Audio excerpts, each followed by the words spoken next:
잭 더 리퍼라는 이름은 1800년대 후반 런던 이스트엔드에서 11명의 여성을 살해했지만 도저히 밝혀내지를 못하고 있었습니다. 그의 희생자 대부분은 시신이 알아볼 수 없을 정도로 훼손되고 엉덩이가 베어진 매춘부였습니다. 이스트엔드의 화이트 채플 지구에서 매춘부들이 줄지어 학살당했고 범죄 현장은 피투성이었습니다. 살인범은 장기를 트로피로 가져가는 수집가였습니다. 살인사건 당시 도착한 편지의 서명 때문에 이 괴물에게 잭 더 리퍼라는 이름이 붙었습니다.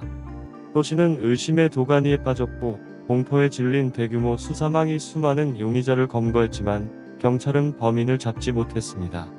자경단이 결성되고 폭도들이 거리로 사람들을 쫓아다녔습니다. 그러다 갑자기 살인사건이 멈췄습니다.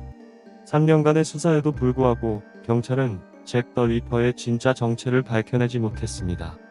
미제 사건은 1892년에 공식적으로 종결되었지만 이 살인 사건에 대한 관심은 결코 줄어들지 않았습니다. 다른 어떤 것과도 다른 생물이라고 생각하며 모두를 당황하게 했습니다.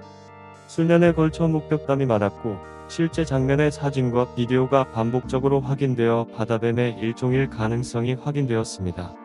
혹은 공룡의 후손일 수도 있습니다. 네스호 괴물 전설을 전문으로 하는 웹사이트가 있는데 1960년부터 2011년 최근 목격 사례까지 모든 목격 사례를 나열하고 있습니다. 심지어 오늘날까지도 어떤 사람들은 네스호 괴물이 여전히 존재하며 물속에서 헤엄친다고 주장하기도 합니다. 빅풋은 북미 태평양 북서부 지역의 숲에 서식하는 것으로 알려진 거대한 유인원과 비슷한 생물입니다. 지난 몇 년 동안 빅풋으로 추정되는 존재의 목격 사례는 셀 수 없이 많았습니다. 증거로 사용할 만큼 구체적인 증거는 없지만 문제는 누군가 빅풋을 발견하면 항상 감자를 사용하여 사진을 찍는다는 것입니다. 많은 과학자들이 빅풋의 존재를 부정하지만 비정상적으로 큰 발자국과 흔한 목격 사례 때문에 이 미스터리는 큰 인기를 끌고 있습니다. 블랙달리아 살인사건. 블랙달리아는 끔찍하고 널리 알려진 살인사건의 희생자였던 미국 여성 엘리자베스 쇼트에게 붙은 별명이었습니다. 쇼트는 신체가 두동강 난 채 발견되었습니다. 1947년 1월 15일 캘리포니아주 로스앤젤레스 레이맨 공원에서 발생한 쇼트의 미제 살인사건은 광범위한 추측의 대상이 되었고 수많은 용의자가 등장했으며 이 이야기를 바탕으로 한 여러 건의 책과 영화가 제작되었습니다. 쇼트의 살인사건은 로스앤젤레스 역사상 가장 오래된 미제 살인사건 중 하나입니다. 그러나 실제로 살인을 저지른 범인이 누구인지는 아무도 알지 못합니다. 스톤헨지. 스톤헨지는 세계에서 가장 유명한 유적지 중 하나인 에임즈베리에서 서쪽으로 약 2마일 떨어진 영국 위셔에 있는 선사시대 유적입니다. 스톤헨지는 포로 안에 세워진 돌로 이루어진 고리 모양의 유적입니다. 스톤헨지는 힘, 그리고 인내를 상징하는 영국 최고의 국가적 상징입니다. 스톤헨지의 원래 용도는 불분명하지만 고대 신들을 숭배하기 위해 지어진 사원이었을 것이라는 추측도 있습니다. 선사시대 달력에서 중요한 사건을 기록하기 위해 천문대로 사용되기도 했습니다. 고대 사회의 고위층 시민들을 매장하는 성지였다는 주장도 있고 외계인의 작품이라고 주장하는 사람들도 있지만 진실은 아무도 모릅니다. 2007년 8월 20일 이후 브리티시 컬럼비아와 워싱턴 해안에서 여러 개의 분리된 사람 발이 발견되었습니다. 이 발들은 남성 5명, 여성 1명, 그리고 성별을 알 수 없는 다른 3명의 발이었습니다. 왼발 2개는 오른발 2개와 일치했습니다. 2012년 2월 현재 4사람의 5개의 발만 확인되었습니다. 나머지 발의 주인은 아직 알려지지 않았습니다. 이 발들이 어떻게 각자의 몸에서 분리되었는지도 알 수 없습니다. 어떤 이들은 끔찍한 사고 피해자들의 발일 수 있다고 주장하고 어떤 이들은 2004년 아시아 쓰나미가 원인이라고 주장합니다.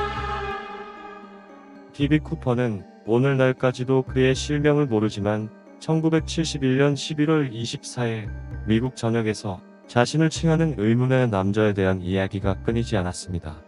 그날 비 쿠퍼는 노스웨스트 항공 305편과 승객 36명을 납치했습니다.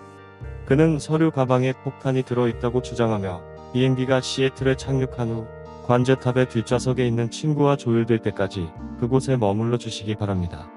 라고 말했습니다. 쿠퍼의 요청으로 20만 달러와 낙하산 여러 개를 전달받은 후 그는 비행기에 멕시코까지 데려다 달라고 요구했고 빨간 문을 열어두고 저속으로 비행하라고도 요구했습니다. 쿠퍼는 분명 계획을 가지고 있었지만 관계자들은 미처 그 계획을 깨닫지 못했습니다. 비행기가 네바다로 급유를 위해 날아가는 동안 쿠퍼는 5대의 다른 비행기에 탑승한 법 집행관들이 여객기를 추적하고 있었음에도 불구하고 낙하산으로 밤하늘을 날았습니다. 아무도 낙하산 점프를 목격하지 못했습니다. FBI는 쿠퍼가 살아남을 수 없었다고 주장했습니다. 말레이시아에서 메단후에게 무슨 일이 일어났는지는 아마도 항해 역사상 가장 매혹적이고도 불가사의한 미스터리 중 하나일 것입니다. 모든 것은 1947년 선장과 나머지 승무원들이 사망했다는 SOS 메시지로 시작되었습니다. 더 심각한 것은 실버스타호가 조난 신호를 수신하고 선박을 검사했을 때 메시지 전송 중 전신 기사조차 사망했다는 것입니다. 그들은 탑승객 전원의 시신을 확인했고 실버스타호 선원들이 오랑 메다노에 진입했을 때 선원 전원이 공포에 질린 표정으로 사망한 상태였으며 시신에는 별다른 외상이 없었습니다. 1974년 루마니아의 한 연구팀이 모래 해구 10m 깊이에서 3가지 물체를 발견했습니다. 그중 2가지는 선사시대 코끼리뼈로 250만 년 전으로 거슬러 올라갑니다. 그러나 3번째 물체는 고대뼈와 함께 발견된 알루미늄 쐐기입니다. 이 발견은 대부분의 연구자들을 당황하게 했습니다. 알루미늄은 19세기 기준으로도 만들기 어려웠기 때문입니다. 어떤 이들은 이를 외계인의 증거라고 부르고 어떤 이들은 이를 조작이라고 부릅니다. 무엇이든 간에 우리는 결코 알 수 없을 것입니다.